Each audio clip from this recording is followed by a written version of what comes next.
सतगुरु की साजी निवाजी प्यारे साध संगत जी, प्यार और सत्कार से कहना धन निरंकार जी। साध संगत जी, दासी आप सभी को होली की हार्दिक शुभकामनाएं देती है और सतगुरु निरंकार दातार का शुक्राना करती है कि सच्चे पातशाह हमें समझा रहे हैं कि सच्चा रंग भक्ति का होता है। साध संगत जी, हर भारतवासी होली का पर्व बड़े उल्लास और खुशी के साथ मनाता है।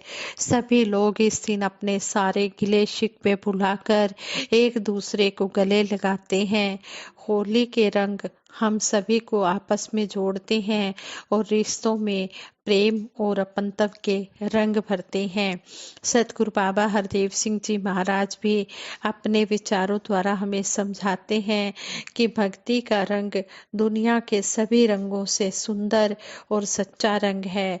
भगत मन रूपी चुनरिया को नाम के रंग में रंगे हुए जीवन का आनंद लेते हैं। प्रभु ने धरती पर खुशी देने वाले अलग अलग रंगों के अनगिनत पेड़ पौधे, फल फूल, नीला आसमान, सफेद बादल आदि बनाए हैं, लेकिन इस रंग बिरंगी दुनिया में भक्तों ने रूप रंग से न्यारे इस बेरंगे के रंग को ही सबसे अहम माना है। होली पर संसार में लोग एक दूसरे के ऊपर रंग फेंकते हैं, तो नाम के रंग में रंगे हुए भगत एक दूसरे को अहमियत देते हुए होली का आनंद उठाते हैं। होली हो या दिवाली, दशहरा हो या ईद, भगत निराकार के रंग में रंगे हुए मानवता को मजबूत करते हैं। दातार कृपा करे संसार के सभी लोग त्योहारों की मूल भावना तक पहुंच सकें और सही मायनों में भक्ति के रंग में रंगे हुए परोपकारी जीवन जीते चले जाएं। साथ संगत जी, फाल्गुन मास की पूर्णिमा को मनाया जाने वाला रंगों से भरा हुआ ये उत्सव पर्व होली आनंद देने वाला पर्व है। फाल्गुन माह में मनाए जाने के कारण इसे फाल्गुनी भी कहते हैं। पुराणों में एक कथा के अनुसार बताया गया है कि भगत प्रहलाद, जो भगवान विष्णु जी के अनन्य भगत थे, उनका पिता हिरण्यकश्यप, जो कि दैत्यों का राजा था, भगवान विष्णु जी का घोर शत्रु था। जब उसने अपने पुत्र को भगवान श्री हरि जी की भक्ति करते देखा, सबसे पहले उसने उसको ऐसा करने से रोका। जब प्रहलाद नहीं माने तो उसने अपने पुत्र प्रहलाद को मारने के लिए बहुत प्रयास किए। जब वह सफल नहीं हुआ तो उसने अपनी बहन होलिका को प्रहलाद को गोद में लेकर आग में बैठने का निर्देश दिया। होलिका को वरदान प्राप्त था कि वह आग में भस्म नहीं हो सकती, आग में जल नहीं सकती। आग में बैठने पर होलिका तो जल गई पर प्रहलाद बच गए, क्योंकि प्रहलाद भगवान विष्णु के परम भगत थे। और जो होलिका को दुपट्टा मिला हुआ था कि वो दुपट्टा ओढ़कर वो बैठ जाएगी आग में तो वो जलेगी नहीं, वो दुपट्टा होलिका के पास से उड़कर प्रहलाद के ऊपर आ गया। कहते हैं कि जिसकी जो भगवान का सहारा लेता है, भगवान का आसरा लेता है, भगवान की भक्ति करता है, भगवान अपने भगत की हर पल रक्षा करता है।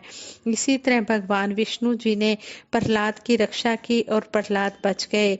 द्वेष और ईर्ष्या की प्रतीक होलिका का दहन कर प्रेम, सद्भावना और खुशी से मनाने वाला यह होली का पर्व आनंद प्रदान करने वाला पर्व है। इस कहानी से, जो ये पुराणों में कथा लिखी है, इस कथा से हमें यही शिक्षा मिलती है कि जिसको भगवान का सहारा होता है उसे कोई भी नहीं मार सकता है। हाँ संगत जी, संपूर्ण हरदेव वाणी में भी सतगुरु बाबा हरदेव सिंह जी महाराज इस शब्द द्वारा हमें समझा रहे हैं कि इस दुनिया में गुरु सी होली कौन खिलाने वाला है। होली का मतलब है क्या, ये कौन बताने वाला है। जो जन होली खेला करते सतगुरु के संग सदा, सतगुरु उनको रंग देता है बेरंगे के रंग सदा। गुरु उपकारी भर भर मारे सत्य ज्ञान की पिचकारी, आनंद की मस्ती में सारे डूबे जाते हैं नर नारी। सतगुरु के पास होता मिलवर्तन गुलाल है, इसे लगाने वाला चलता प्यार वाली चाल है।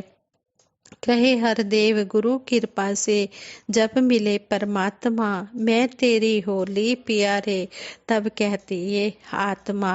होली का मतलब भी सतगुरु ने बता दिया है कि मैंने इस परमपिता परमात्मा को पा लिया है, मैं तेरी होली हूँ।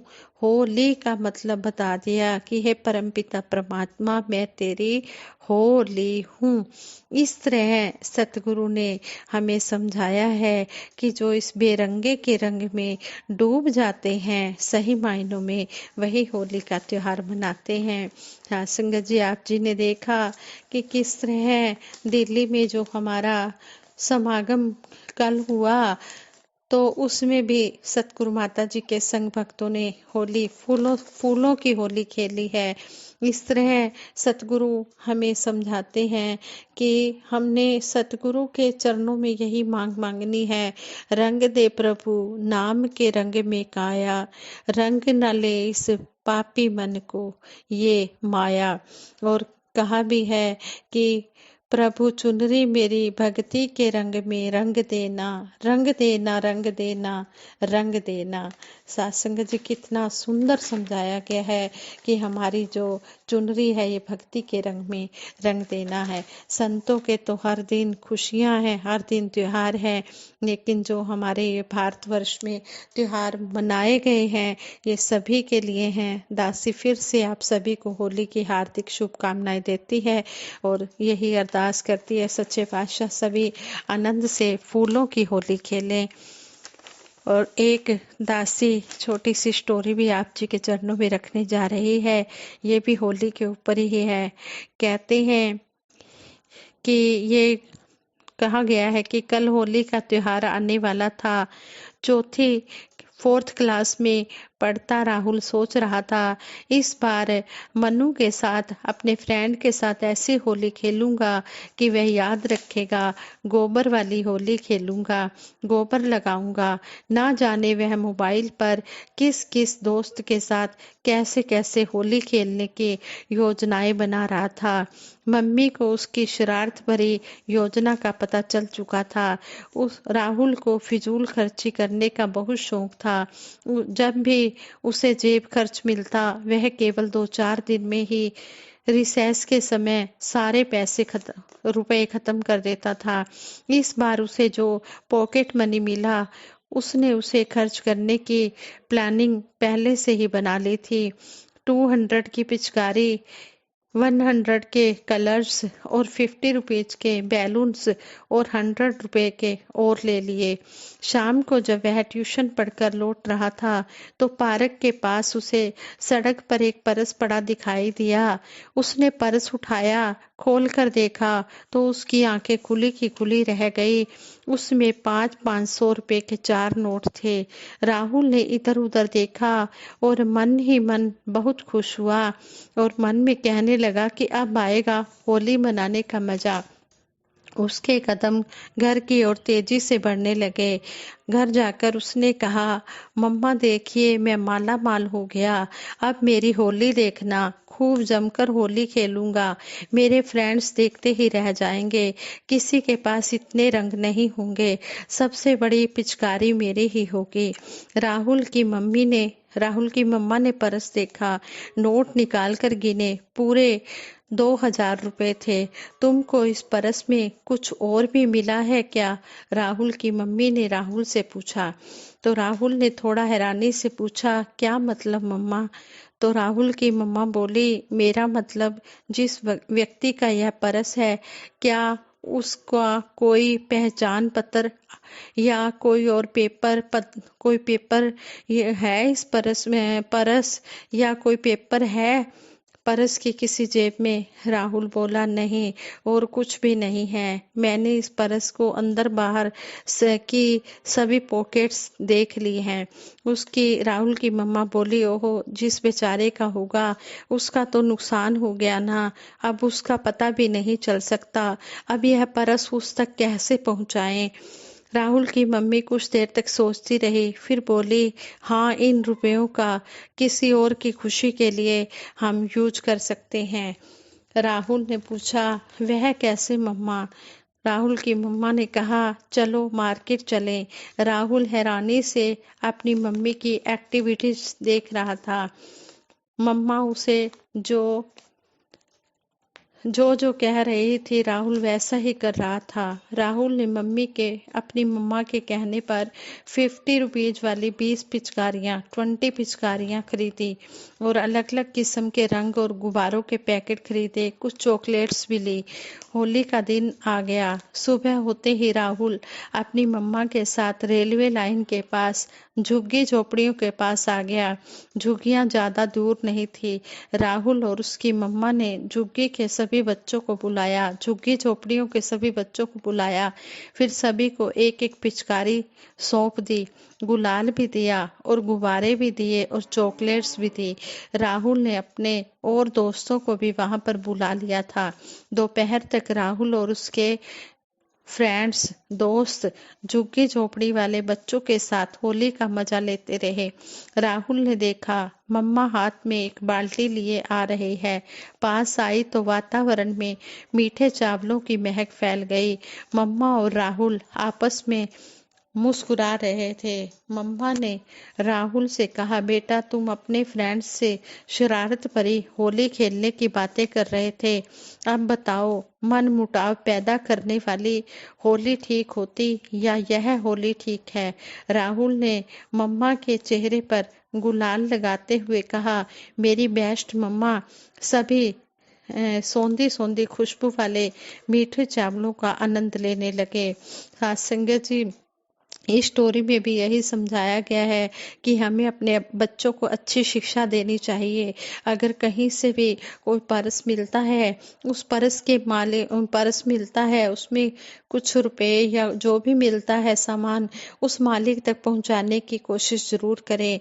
अगर उस मालिक का पता नहीं लगता तो वही जो रुपए होते हैं वो गरीब बच्चों में, जो जरूरतमंद बच्चे होते हैं, उनमें डिवाइड कर दिया जाए तो यह भी एक तरह से फेस्टिवल मनाने का आनंद होता है कि अपनी तरफ से भी कुछ उन्होंने खर्च किया और जो उनको रुपए मिले उनको भी उन्होंने यूज किया और इस तरह उन जरूरतमंद बच्चों को फेस्टिवल का आनंद दिया।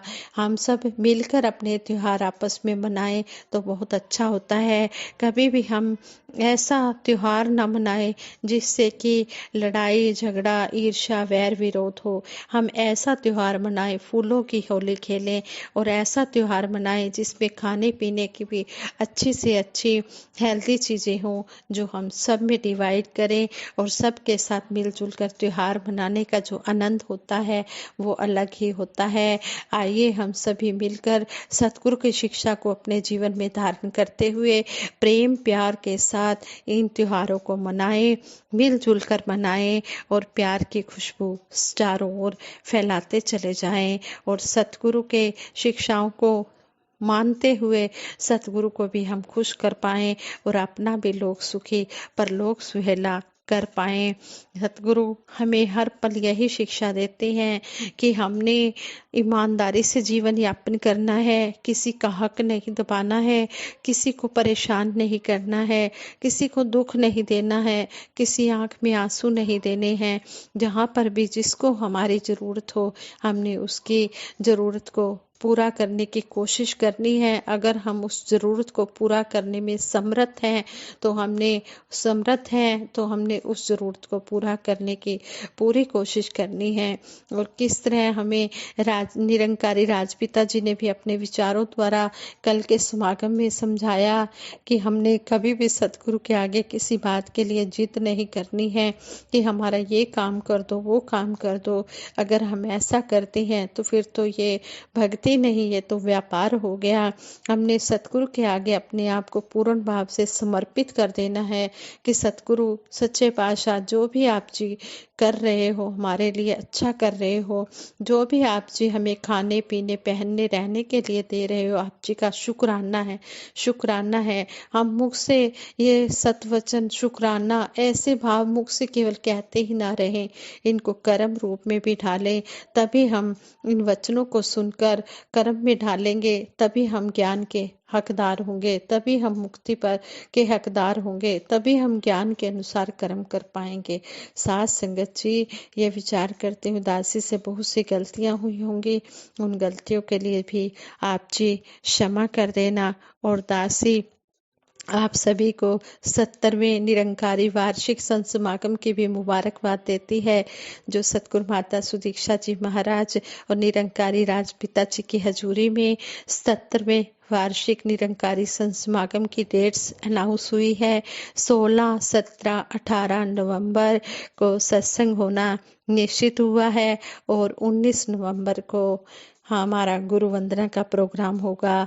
हम सभी अभी से ही सेवा करने के अपने मन में भाव बनाएं और समालखा में जाकर अपने ग्राउंडों को सजाने की पूरी कोशिश करें कि हमारे संत महात्मा आएंगे और इस धरती पर बैठकर सतगुरु का यशोगान, निरंकार का यशोगान करेंगे और आनंद प्राप्त करेंगे। साथ संगत जी प्रेम से कहना, धन निरंकार जी।